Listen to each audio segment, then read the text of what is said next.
We have an exciting development to share with you. The Economics and Country Risk podcast and the Maritime and Trade Talk podcast are joining forces to bring you a brand new show, the Decisive podcast. Join our team of seasoned analysts as they explore the ever changing landscape of economics, country risk, maritime trade, and supply chain. Each episode of the Decisive podcast features insights and intelligence that will empower you to make decisions with confidence. Whether you're a business leader, investor, or simply curious about the forces shaping our world, the Decisive Podcast is here to provide you with the knowledge you need to stay ahead. The Decisive Podcast will launch on this feed in June, so if you're already subscribed, you're all set. If you're not, subscribe now so you don't miss our premiere episode of The Decisive, your go-to resource for expert insights and analysis. And now for your episode of Economics and Country Risk.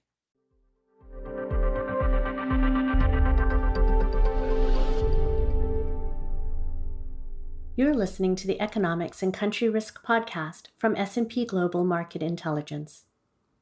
In each episode, our experts will provide you with the where, how, and when to make decisions that transform your business. Guyana registered the world's highest real GDP growth rate in 2022 at a whopping 62.4%. Driven by its booming oil sector, the economy grew 33.9% in 2023. S&P Global Market Intelligence estimates that Guyana's economic growth will stay in the fast lane in 2024 and beyond. How is this growth making itself felt? I'm Kristen Hallam, lead content strategist for Global Intelligence and Analytics, and your host for this episode of the Economics and Country Risk podcast. Joining me for this discussion is my colleague from Market Intelligence, Nicolás Suárez, senior economist based in Mexico City. Nicolás, it's great to have you on the podcast, and thank you for being here. Thank you very much for the opportunity, Kristen. So, what is our latest estimate for Guyana's real GDP growth for 2024 and 2025? Thank you, Kristen. We recently updated Guyana's real GDP growth projection. Now we are forecasting Guyana's real GDP will expand by 45% in 2024 and by 10.3% in 2025. Therefore, given our growth expectations, Guyana's economy will record double-digit growth rates for 6 consecutive years. That's incredible. Those are some big numbers there. What's your rationale for those estimates, Nicolás? Well, first, we are basing our economic forecast on the assumption that the country's whole output will rise from 384,000 barrels per day in 2023 to 632,000 barrels per day in 2024, representing a 64.4% year-over-year increase. For 2025, we assume that oil production will increase by around 12% year-over-year, and the projected oil production expansion in the next 2 years is mainly attributed to further increases in the Payara field development throughout 2024 and to the Yellowtail project, which is expected to come online by mid-2025. So, the main driver of growth is the oil sector. How fast is that sector growing? Well, this is a great question, Kristen. Just to give some context first, since 2015, the country's economic landscape changed drastically following the initial oil discovery, and since then, it became the worldwide leader for offshore oil discoveries, accounting for about 30% of the global total since then. For instance, in 2023, the share of the oil and gas sector stabilized at 57% of the total GDP, compared with the 0.04% share registered in 2013. On the other hand, the share of the agricultural sector has kept declining and reached an all-time low of 9.7% in 2023. So I must say that Guyana has completely transitioned from being driven by agricultural to a hydrocarbon-led economy. And this has been the result of expanding oil production from 72,000 barrels per day in 2020 to 384,000 barrels per day in 2023, which represents a 52% compound annual growth rate over 2020 through 2023. 52%, another big number there. So, what spillover effect is that having on other sectors of the economy, Nicolas, like construction and services, for example? Well, the robust dynamism in the oil and gas sector continued to have positive second round effects on the construction and services sectors principally. The first sector expanded by around 27% in 2023, registering a double-digit growth rate for the third consecutive year, driven by robust development of private and public infrastructure projects around the country. On the other hand, the services sector expanded by around 10% in 2023, largely attributed to the growth registered in the administrative and support services, the retail sector, the transport, and the hotel and restaurant sectors. Now, I imagine all this growth is attracting foreign investment into the economy. What has the government been doing to attract foreign investors to Guyana, and what are expectations for foreign direct investment in the coming years?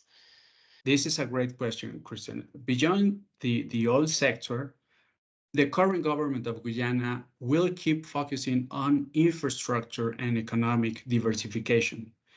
The country has set out a robust infrastructure plan, including countrywide road network expansion and improvement, and also they are seeking to increase the country's power generation capacity. The government has emphasized that they need to diversify the economy beyond the oil and gas sector, with a particular focus on agriculture, healthcare, education, and utility sectors. Up to now, the country has been able to fund some projects using its Natural Resource Fund, which is the country's sovereign wealth fund designed to accelerate economic development and help mitigate macroeconomic vulnerabilities. Although the Natural Resource Fund withdrawals are a major source of financing these projects, the country will still need support from private investments. So that's why we still foresee Guyana will keep offering economic incentives to investors outside the oil sector over the medium term in order to have a robust development of its non-oil economy. Right. Now, Nicholas, when one sees rapid growth like this, one also tends to expect an uptick in inflation. What is your forecast for consumer price inflation in 2024 and 2025? In our baseline scenario, we are projecting annual consumer price inflation will hold at around 2.5% in 2024 and at 2.3% in 2025. That's not too bad, actually. I think other parts of the world might envy those numbers, actually. What's your rationale for those estimates? Our main assumption is that food prices will continue to be the main driver of consumer price inflation over the short term.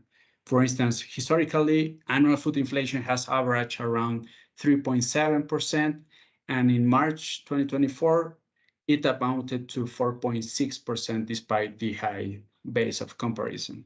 Are there any other areas where we might see spikes in inflation? For example, maybe in wages or housing? Yeah, wages and services sector also, but overall, the inflation balance of risk over the next 2 years remains biased to the upside, principally due to the following two factors. First, higher government spending over the next years could generate an expansion of credit and money supply that the local economy is unprepared to absorb, potential increase in inflation across many sectors. And second, adverse climate conditions to a strong La Nina climate phenomenon over the second half of 2024 could negatively impact the country's agricultural output, increasing upside pressures on domestic food prices over the short term. Oh, yes, we can't forget about La Nina, can we? Yeah, that's right. So, what is happening to Guyana's currency amid all this growth, and how is that impacting the economy?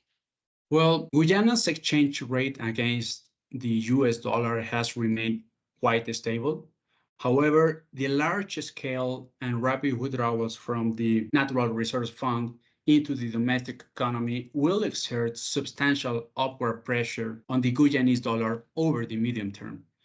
This will threaten to erode the competitiveness of traditional exporting sectors such as agriculture and mining. So, an active monetary and exchange rate policy by the Bank of Guyana, which is the central bank of the country, will be required to avoid overheating in the domestic economy and to smooth external shock pressures. Therefore, maintaining exchange rate stability will require expanding exchange rate intervention by the Bank of Guyana to sell currency and purchase US dollars. That sounds like one to watch. Let's pivot to Guyana's public finances. How is the government building and deploying the influx of money coming into the economy? The current expansionary fiscal policy stance will continue to be financed mainly by oil revenue. So the country's natural resource fund remains the core of its public finances. This fund has grown significantly since it was established in March 2020.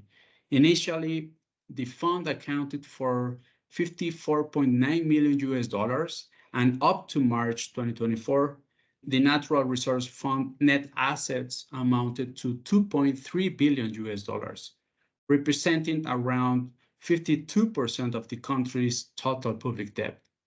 And what are you expecting in terms of government debt levels, Nicolas? Do you see any debt payment risk?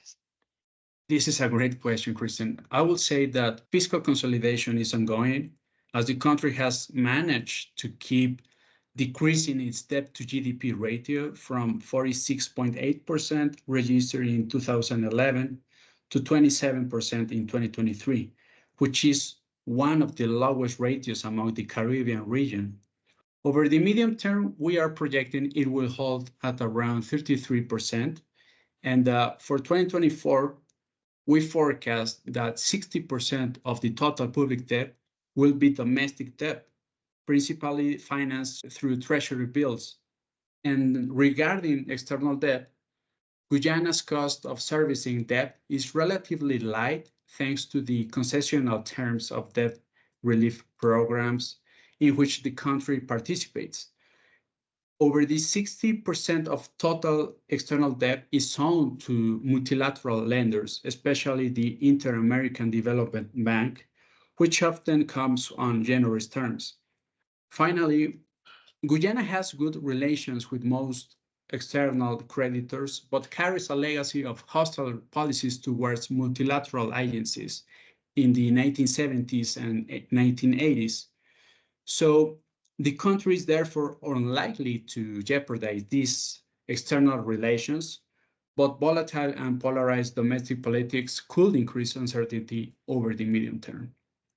Well, I'm sure I could ask you many more questions about Guyana, but it's time to wrap up our discussion, Nicolas. Any final thoughts or top takeaways for our listeners? Thank you, Kristen. Well, to conclude, Guyana remained the fastest growing economy in the world in 2023 for the fourth consecutive year. The country's robust oil and gas sector will continue to be the main driver of the economy, having positive second-round effects principally on the construction and services sectors. Therefore, S&P Global Market Intelligence projects Guyana's non-oil real GDP will increase by 12.2% in 2024 and will expand by around 7% throughout 2028. Therefore, investment opportunities in Guyana remain ample. Right. And there you have it on the world's fastest growing economy. Thank you so much, Nicolas, for sharing your insights with us today. And thanks to you, our listeners, for tuning in.